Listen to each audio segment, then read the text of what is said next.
the only part of object-oriented programming that even makes any sense at all is to just think of it as API boundaries. Don't think about objects. Don't think about associating.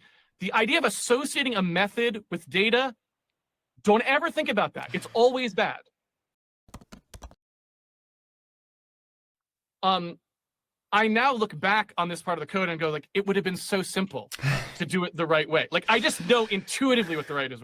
But at the time, this was all new to me, right? Because we hadn't really thought it through. And it was me and Jeff Roberts who did a lot of this work to try and figure out how are we going to make a library that did this? Because they'd already done it for things like video, but video is much simpler in terms of how it interfaces. A video, you just kind of expect to get some color planes back or something. Like, there's not really this tight integration like there's with character animation. Characters do all these things like, oh, I need to IK adjust that thing, or I need to know where the hand is.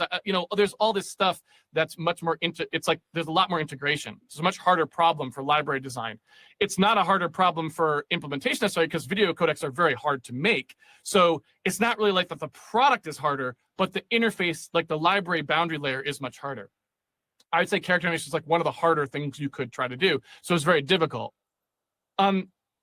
Anyway, one section of the code did not work this way. And I think it's the worst part of the product by far.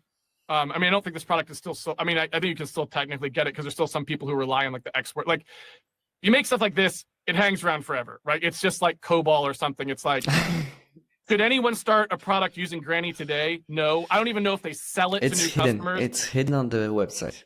It's hidden. But it's just like, is someone still using it? Yes. Because there's some pipeline somewhere. It's just some legacy thing, and it's still in there, right? But in general, not being used. But if you were looking at it today, right, most of the things make sense. Mostly it's just missing things that we would want added, right? Because it hasn't been updated to the new stuff. That you would want to do in character animation, and also most people now they just use Unreal Engine, right? They really use Unreal Engine, so we're not going to license character because it's already got that, right? But anyway, so what happens is if you look at the system, most of it is done in this correct way that I think is still pretty good. I'm sure I would fix a bunch of things, right? Like I'd improve them, but most of the things are pretty good. The thing that's really bad is the control system, and the reason is because it's still sort of object-oriented. It was this system where you didn't really know exactly how things were being done under the hood. There's just this central thing where you say, update the time of this, set of things to this time. And it redoes the animation for you. It redoes what the state of the animation should be at that time, right? Terrible idea. Absolutely awful. And so that part was not only the worst part, it made the program less useful by far. It is also the only source of we never really had a really bad bug that we shipped to end users, except in that. And the reason there was a very bad bug, I can tell this story now because I think everyone involved is gone. The reason we had a really bad bug was as follows. There was a company that was using it, and they were really pushing the stuff that they wanted to do with character animation.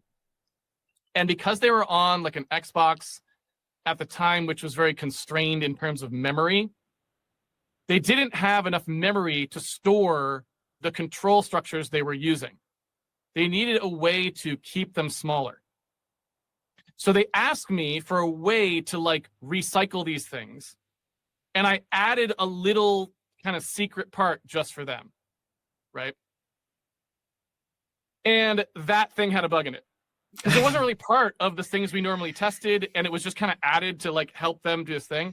And that was the nastiest bug we ever had. Eventually did get found, but it was like a super bad bug that was really hard to find. And so not only was that the source of not only was that sucked, but the only if the system had just been designed correctly in the first place, they never would have asked for that feature. Right. So the fact that I had to add that at all, and then I had to add it quickly, and then it had this bug because it didn't have the proper attention paid to it, all of those things, because again, we had testing for a lot of our stuff too, right? And that didn't have it, right? So it's like it was this rush thing that didn't have the proper testing and all this stuff, right?